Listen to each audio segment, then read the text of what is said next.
President Trump will be landing in about an hour or so from an incredibly, stupendously successful trip to the Middle East. How satisfying that must be, And how sweet it is. Is this revenge? Is this retribution? Is this poetic justice? Probably all of the above. We're learning some fascinating news about Joe Biden tonight. This all goes back to the moment that, in a weird way, changed my life. August 8th, 2022, when the FBI raided Mar-a-Lago. I was so, shocked. Everything changed. I couldn't believe that our government would do something like that. Later learned that our government staged this photograph. It's a fake photograph. They brought in those cover sheets themselves to make it look more dramatic than it actually was. Donald Trump had every right to every piece of paper he ever has or had related to his presidency. There's no question about that. Look at the Presidential Records Act. Although Joe Biden kept our dearest, most confidential, precious secrets in his garage. As a former vice president, as a senator, he had absolutely no business. And look at that. Look at where they are. Mar-a-Lago. President Trump literally had the documents on a stage. Joe Biden threw them in the garage, right behind his Corvette, right? That silly Corvette of his that he was so proud of. Just put classified top secret documents back there. Well, Joe Biden was kind of shot by his own gun. Metaphor, right? Because they rigged this investigation, the raid on President Trump, to get him on anything, even if you have to move corruptly. Well, when they found those documents, they had to have a true investigation, a real one. Robert Hur was appointed special counsel. This man put together such a professional report. Of course, he was attacked for it, right? Oh, they were so hard on him because of these two conclusions. Number one, let's go ahead and put that up on the screen. President Biden willfully retained and disclosed classified materials after his vice presidency when he was a private citizen. Right there, folks, he determines that the president committed a crime. But they're not going to charge him. And I understand. Let's go ahead and put up the next. He would come off as a sympathetic, well-meaning elderly man with a poor memory. That was the assessment of a very professional and seasoned prosecutor that took a really good, hard look at it. A lot of people went bananas, including Joe Biden. More on that in a second. We did get the transcript of Joe Biden's interview with the investigators. And it really is a fascinating read. But who the hell's going to go through all these papers, right, in this day and age? I mean, I did. And maybe, 50 people coast to coast. But now we finally have the audio. Sorry. The Trump administration, the DOJ, they're releasing the audio tape. They sat down with Joe Biden to find out why he had classified stuff in his garage for years and years and years. They recorded the whole thing. Now, the Justice Department under Joe Biden, they were not going to release that audio. Why not? It's our stuff. We bought the tape recorder. That belongs to us. We don't do things in secret here when it comes to matters of criminal justice. All right, so let's start with the bad memory. They really, really went bananas when Robert Hur said that. And now everybody can see exactly why. All right, we're going to hear the big chunk of the tape. This is where Joe Biden couldn't figure out really what the hell was going on, including details about his own life and his son, Beau, always talking about Beau. Well, let's listen, okay? This is back in 2023, fall of 2023.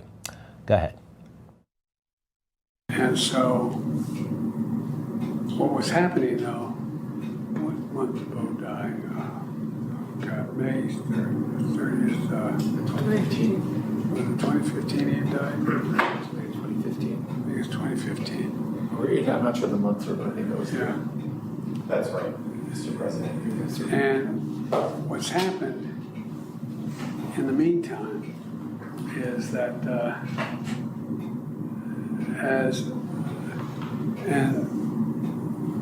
Trump gets elected in November of 2017? 2016. All right.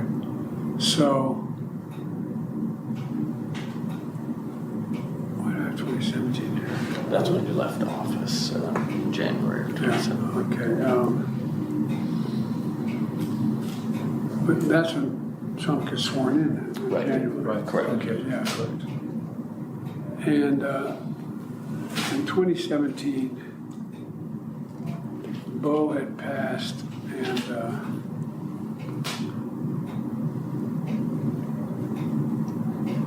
this is personal. The genesis of the book and the title, Promise Me Dad, was I know you're all close with your sons and daughters, but Bo was like my right arm, and that was my left. These guys were a year and a day apart, and they could finish each other's sentences. And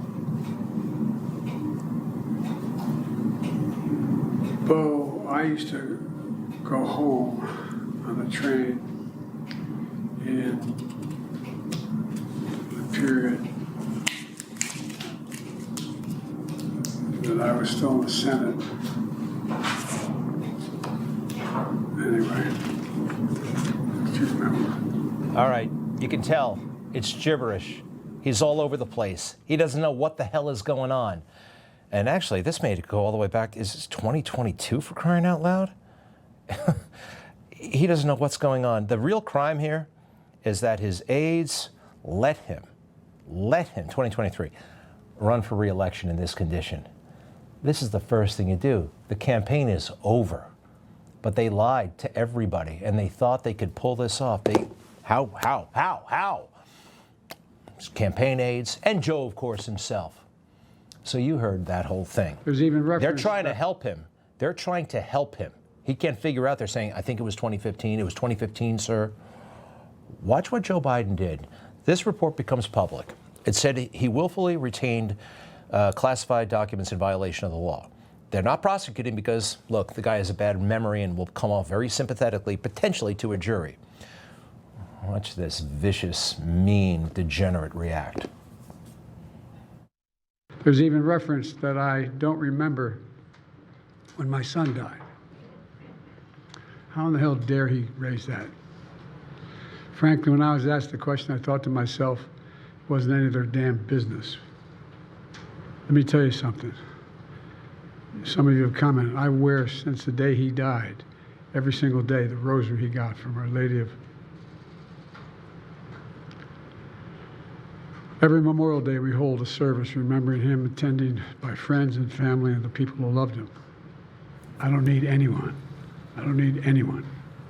to remind me when he passed away or passed away. You're a damn liar, man.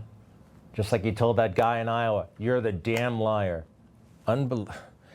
He brought it up. He brought Bo up. And we know that about him, right? Whenever he's in a jam, Bo, honorable, great guy. I'm sorry he's gone. But he has exploited that. And he's lying about it right there. They were trying to help him. He brought it up out of thin air. Wow. And what they did to Robert Hur, he was just reporting the facts. This is relevant. I'm sorry. Jake Tapper, CNN, MSNBC, they could pretend that Joe Biden is not disintegrating before their eyes. But Robert Hur will not do that. Look at what they tried to do to him. You don't gratuitously add language that you know will be useful in a political campaign. You were not born yesterday. You understood exactly what you were doing. It was a choice. You certainly didn't have to include that language. What I saw of that report last night, I believe is, as a former prosecutor, the comments that were made by that prosecutor, gratuitous, inaccurate, and inappropriate. Not at all inaccurate. Not at all inaccurate. And absolutely relevant. You guys were willing to cover it up. He wasn't. Wow. What a patriot. Robert Hur. These people. They are losing everything right now. All of the people who ever worked for Joe Biden at that White House, they can never, ever, ever hold public office again, hold any kind of respect, really, with the public, any position of authority. All right. Now, let's go to the illegality. Joe, interestingly, does have moments of like where he's clear and can kind of figure things out. And here we catch him in a lie, okay? So he took classified stuff with him. First he goes with the I don't recall bit, but then they catch him. You got to stay with them on this, all right? It's a little bit long, but try to listen carefully. It's fascinating, in my opinion. Was this memo, Mr. President, was this something that you consciously kept after your term as Vice President? Is this something that you wanted to hold on to? I don't recall whether did I have this? Was this in my possession, this memo? Yes, to give you some context for this, Mr. President, it was found in the front of this notebook that's on the first page, and the notebook was found in the library at the Lake House in one of the drawers in the cabinet. You don't recall. I don't recall how it got back. I mean, I don't recall how it got back in the book because I sent it to the president. I gave it to the president. And this looks like the original. I don't think maybe there's a copy made of it, but I don't think so. It was faxed, just to give you. Oh, okay, that's why. Yeah. All right, now I got it. Yeah. I wasn't sure whether I handed it to the president. If it was faxed to the president, which I had the copy. Right. Okay. You had the original. Yeah, I had the original, and I just put it in the book, and that was it. Okay. Were you aware that you had kept it after your term as Vice President? Did you know that you had it? I don't know that I knew, but it wasn't something I would have stopped to think about.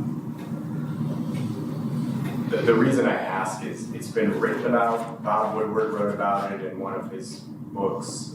Jules Whitcover wrote about it in his biography of you. So that's the reason I asked, is if it was something that you wanted to hang on to because it was going to be the subject of reporting or history. I don't want it to be subject to reporting, but I wanted to hang. I guess I wanted to hang on to it just for posterity's sake. I mean, this was my position on Afghanistan. First, I don't recall. And then he admits he kept it for posterity's sake because he thinks he was right about Afghanistan and Barack Obama, who he hates, was wrong. And this is the proof. And he shared it with Bob Woodward and Jules Whitcover and his ghostwriter and probably a lot of other people. Classified information. I don't recall. I kept it for posterity, for his own reputation, for his own ability to make money. How about that, huh? All right. Now, his lawyer is sitting there, a snake by the name of Bob Bauer, a total liar. Believe me on this one. Man, he knows what just happened, that Joe admitted to a crime. So he does a little bit of damage control here. A lot has changed in terms of everything from the internet to the way in which we communicate with one another, that has fundamentally altered the ability. I've had this discussion with the press. Mr. President, I'm sorry to interrupt you. No, I'm sorry. Anyway, that's what I wanted to do. It had nothing to do with Afghanistan. Okay, that answered my question. And Mark, just really quickly, I promise it'll be brief.